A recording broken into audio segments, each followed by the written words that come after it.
Alors, j'ai très envie de dire aux jeunes hommes et femmes congolais d'utiliser le commerce comme un levier, comme un vecteur pour la création d'emplois, pour la contribution à la richesse du pays, pour la contribution à la réduction de la pauvreté. Soyez prêts, vous êtes bien formés, vous êtes bien outillés, nous allons vous accompagner, mais soyez prêts à jouer votre part dans la contribution à la croissance de l'économie et de la population congolaise.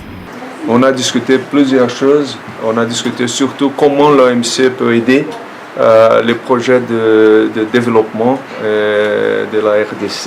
Il y a, j'imagine, beaucoup de choses à faire, surtout au niveau des coopérations techniques, mais aussi au niveau des échanges d'idées et des discussions, d'un dialogue qu'il faut se profondiser avec l'objectif d'avoir les résultats concrets. Et ça, c'est le plus important, d'être objectif, d'être très bien ciblé dans notre conversation. Donc, on sera là, l'OMC sera prête à aider et à approfondir cette discussion. Toyaki awa pona lisanga oyo ya bato nyonso basalaka mimbongo na mokili, mimbongo ya libanda ngati ya mokili. Bongo lisanga wana ezalaki malamu mingi po tosombi tinyi ba makanisi ba oyo bakoma mwa mosika bapesi makanisi na bango ndenge nini a partir ya mombongo na libanda ya mboka ekonomi ya mboka ekotombwama. Tosololi pe makambo etali relation entre mimbongo na agriculture na industrie na biloko ebele.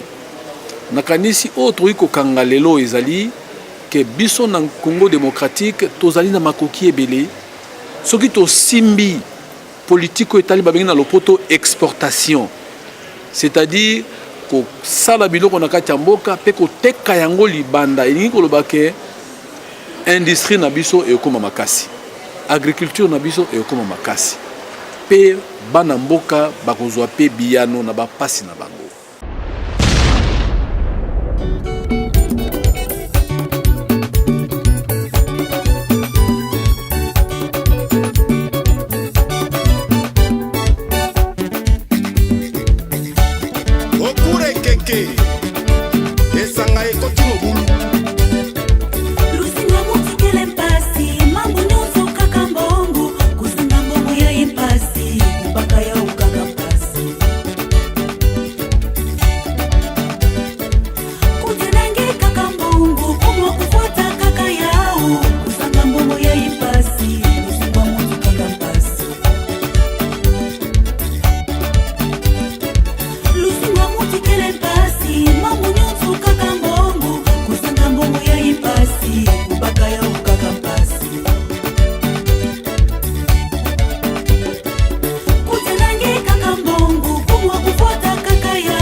commercer, c'est ce que l'homme fait depuis la nuit des temps, et cela a très souvent causé des conflits d'intérêts, des affrontements.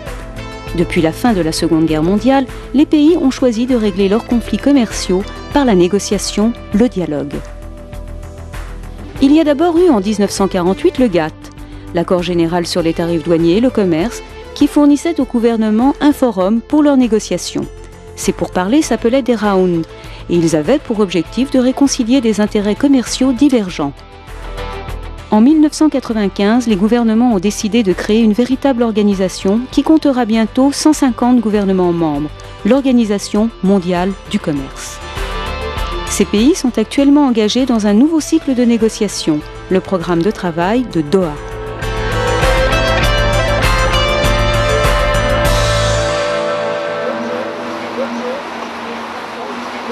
Bonjour madame, je peux vous poser une question?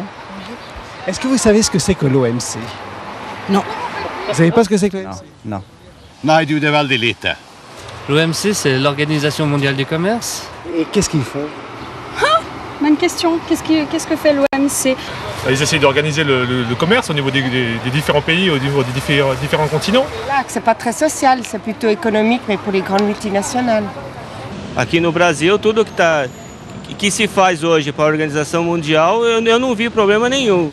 On essaye d'éviter la mondialisation à outrance, mais on ne peut pas empêcher qu'elle se passe, il faut la faire avec bon sens.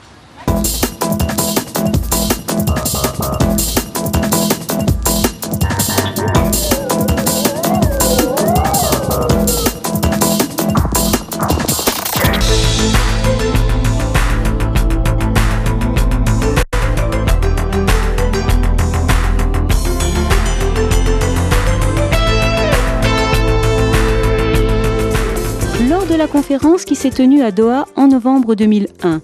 Les ministres se sont déclarés déterminés à remédier à la marginalisation des pays les moins avancés dans le commerce international et à améliorer leur participation effective au système commercial. I'm doing these things, and the other will be the next.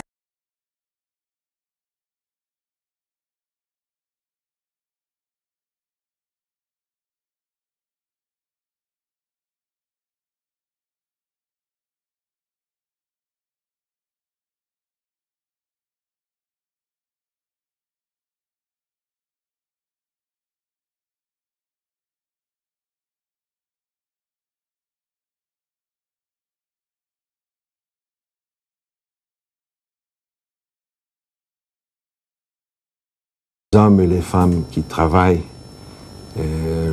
les champs, qui travaillent, qui produisent des aliments, ont aussi, selon la théorie, surtout la théorie européenne, une façon de vivre. Il y a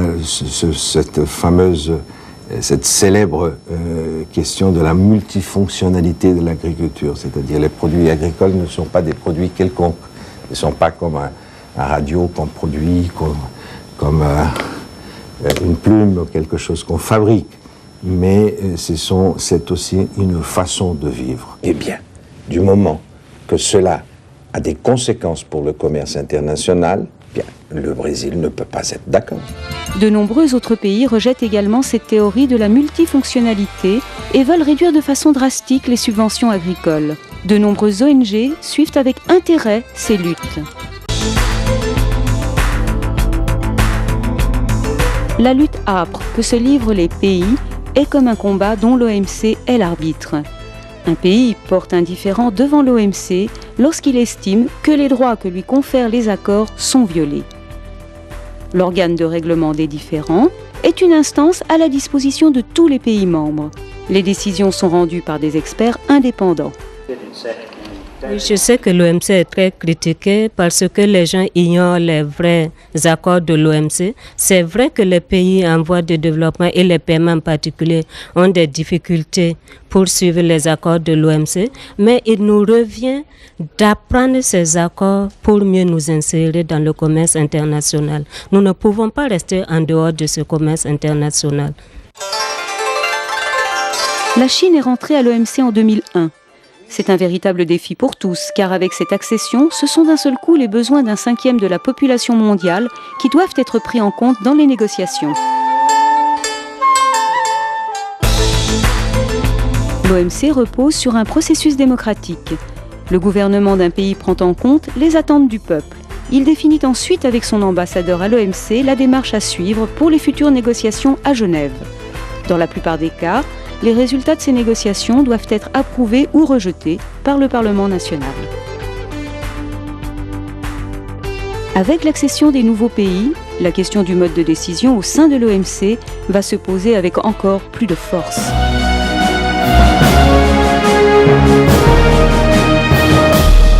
Merci Madame pour l'opportunité que vous offrez à la République démocratique du Congo à travers ma modeste personne pour m'exprimer devant cet auditoire plein de personnalités assez intéressées au commerce international. En ce qui concerne les efforts que fournissent la République démocratique du Congo pour faciliter ou favoriser la connectivité, je dois commencer par avouer qu'aujourd'hui, tous les pays africains reconnaissent qu'il n'y a pas de commerce dynamique sans secteur privé aussi dynamique.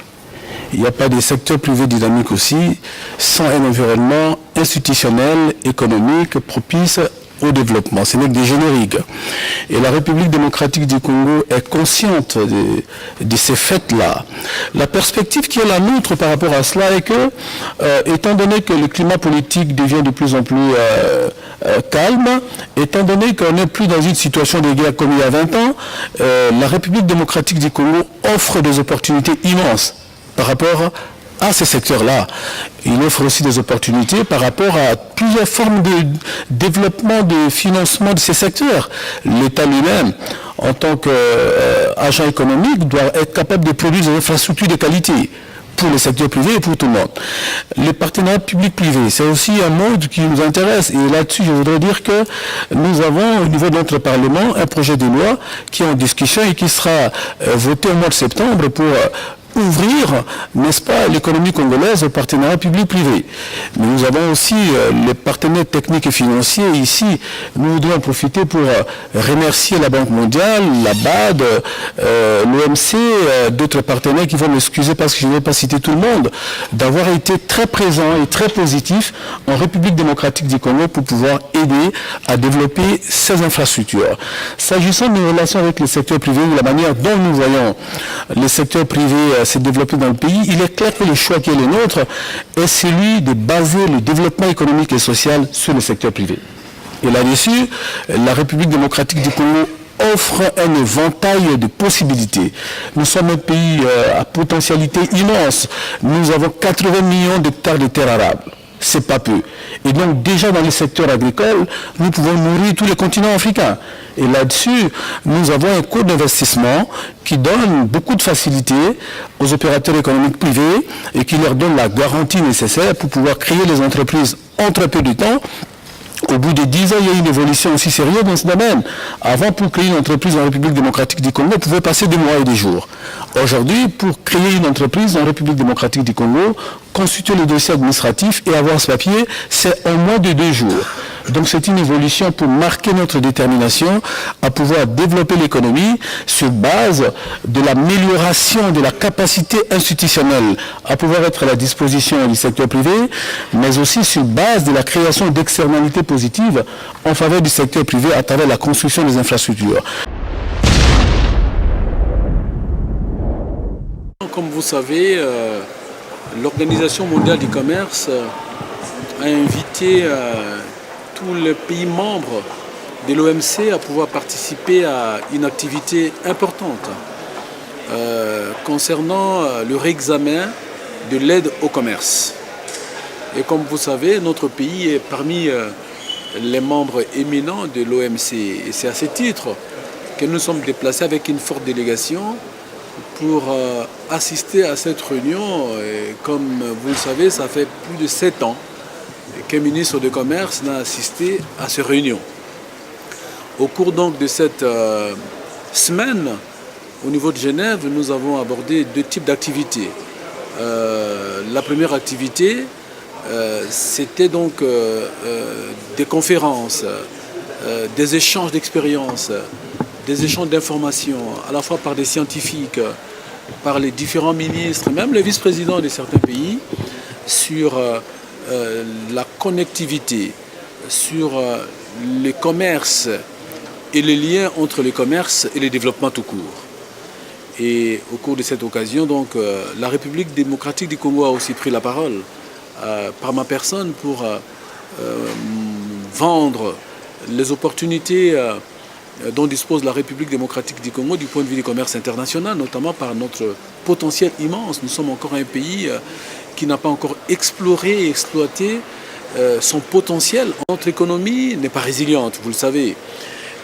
Parce que aussi la structure de cette économie est connue par tous les Congolais. C'est une économie extravertie.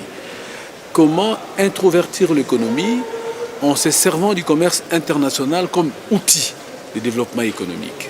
C'est cela l'intérêt de notre présence ici, mais c'est aussi le sens de notre intervention au cours de cette réunion de l'OMC. Nous avons pu démontrer que si la République démocratique du Congo se servait de cet instrument, notamment en développant et en améliorant ses exportations dans tous les domaines, nous avons une économie diversifiée. L'exemple est simple. Il y a 40 ans, les pays étaient capables d'exporter l'huile de palme. Ils étaient capables d'exporter le café. Ils étaient capables d'exporter le cacao, le coton, et j'en passe. Et nous étions parmi les meilleurs, parmi les premiers pays, les 3 premiers pays exportateurs en Afrique de ces produits-là. Ce qui a été possible il y a 40 ans l'est davantage aujourd'hui avec l'évolution technologique et avec toutes les connexions que nous avons à travers le monde.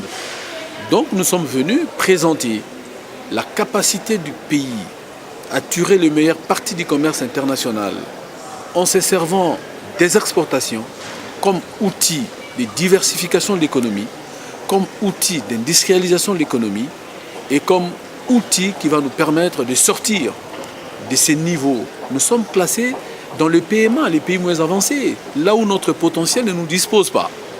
L'intérêt qui était le nôtre en tant que ministre du Commerce, en tant que gouvernement, c'est de donner la meilleure impulsion, de faire des choix ciblés et de faire des exportations, l'outil, et je reviens là-dessus, nécessaire pour tirer notre économie vers les hauts. Exemple simple, si nous disons que nous sommes capables d'exporter les produits agricoles, autant que nous sommes capables d'industrialiser notre économie pour donner à nos produits de base une valeur ajoutée nécessaire. Ça veut simplement dire que nous allons établir le lien entre le commerce et l'agriculture, et nous allons établir le lien entre le commerce et l'industrie, nous allons établir les liens entre le commerce et je dis l'industrie dans sa diversité, les secteurs miniers, les secteurs énergétiques, les secteurs touristiques, etc. Le pays, la RDC, dispose de tous ces potentiels. Il suffit simplement de nous dire quelle est notre stratégie en matière d'exportation. Et donc, si nous avons la meilleure stratégie en matière d'exportation et que nous implémentons cette stratégie au niveau de tous les autres secteurs d'activité économique, le Congo est capable de se tirer le plus vite possible. Et je pense que c'est le message que nous avons porté au niveau de ces conférences et échanges d'expériences. Deuxièmement, nous avons aussi profité de cette occasion pour rencontrer les différents décideurs à ces niveaux. Nous avons rencontré le responsable numéro 1 du Centre du commerce international, avec laquelle nous avons échangé sur les possibilités d'un partenariat assez constructif mais bénéfique à la République démocratique du Congo. À ce niveau, nous estimons que, étant donné que le Congo dispose d'un document de stratégie en matière d'exportation, alors que nous avons fait approuver nos politiques commerciales au niveau de l'OMC, nous avons besoin donc de ces apports à la fois techniques, financiers nécessaires. Pourquoi ? Parce que les thèmes de cette conférence étaient particulièrement axés, enfin les thèmes étaient spécifiques par rapport aux infrastructures physiques, infrastructures immatérielles. Le Congo est un continent. Il y a des efforts qui ont été faits au niveau de l'infrastructure, mais les défis restent encore entiers. Bon, j'ai très envie de dire aux jeunes, hommes et femmes congolais, d'utiliser le commerce comme un levier, comme un vecteur pour la création d'emplois, pour la contribution à la richesse du pays, pour la contribution à la réduction de la pauvreté. Soyez prêts, vous êtes bien formés, vous êtes bien outillés, nous allons vous accompagner, mais soyez prêts à jouer votre part dans la contribution à la croissance de l'économie et de la population congolaise. Il suffit simplement que le Congo puisse adopter, n'est-ce pas, que le Parlement congolais puisse ratifier l'accord sur la facilitation des échanges pour que nous en soyons les bénéficiaires. On a discuté plusieurs choses. On a discuté surtout comment l'OMC peut aider les projets de développement de la RDC. Il y a, j'imagine, beaucoup de choses à faire, surtout au niveau des coopérations techniques, mais aussi au niveau des échanges d'idées et des discussions, d'un dialogue qu'il faut se profondiser avec l'objectif d'avoir les résultats concrets. Et ça, c'est le plus important, d'être objectif, d'être très bien ciblé dans notre conversation. Les rencontres que nous avons eues avec le directeur général de l'OMC, comme avec le numéro 1 en charge des centres du commerce international, nous donnent des ouvertures. Et ils sont prêts. L'OMC est prêt, le centre du commerce international est aussi prêt à pouvoir à la fois répondre à nos demandes précises, mais de façon positive. Demandes de financement, mais demandes en termes d'amélioration, de renforcement des capacités. Ça veut dire l'expertise technique à notre disposition pour renforcer nos capacités internes afin d'améliorer notre capacité à pouvoir commercer avec les autres pays de façon plus responsable. Au climat politique que vous avez qualifié de favorable, est-ce que vous ne voyez pas qu'il y a une contradiction?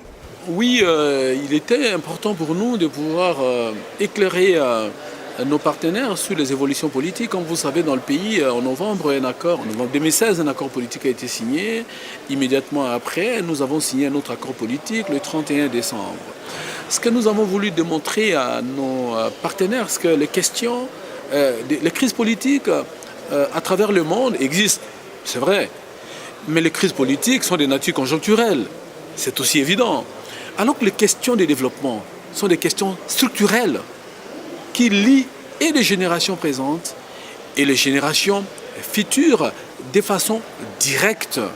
Je ne dis pas que les questions politiques ne lient pas les générations futures, mais les crises politiques ne doivent pas justifier, n'est-ce pas, le fait que des politiques économiques soient anesthésiées. Voilà ce que je veux dire. Et donc, au niveau de l'OMC, comme au niveau du Centre du commerce international, il est clair que la question qui se pose à nous n'est pas une question politique. Les questions politiques, nous allons les gérer dans le pays, c'est clair. Mais les questions d'ordre économique ne doivent pas être mises dans le tiroir parce qu'il y a des crises politiques dans le pays. Et je crois que c'est ça l'approche que nous avons. L'approche que nous avons est de dire, c'est vrai, il y a des défis politiques à relever dans le pays. Mais c'est aussi vrai que les défis économiques sont aussi importants. Qu'il ne faut pas attendre que forcément qu'on trouve des réponses maintenant seulement, avant que le pays ne puisse bénéficier de ces opportunités que nous offre le monde pour développer notre économie et assurer le bien-être des citoyens. Toyaki awa pona lisanga oyo ya bato nyonso basalaka mimbongo na mokili, mimbongo ya libanda nakati ya mokili. Bongo lisanga wana ezalaki malamu mingi po tosombi tinyi ba makanisi. Ba oyo bakoma mwa mosika bapesi makanisi na bango ndenge nini a partir ya mombongo na libanda ya mboka, ekonomi ya mboka ekotombwama. Sololi pe makambo etali relation entre mimbongo na agriculture na industrie na biloko ebele nakanisi oyo toyi kokanga lelo ezali ke biso na Congo démocratique tozali na makoki ebele soki tosimbi politiko etali babengi na lopoto exportation, c'est-à-dire kosala biloko na kati ya mboka pe koteka yango libanda elingi koloba ke industrie na biso ekoma makasi, agriculture na biso ekoma makasi pe bana mboka bakozwa pe biyano na bampasi na bango.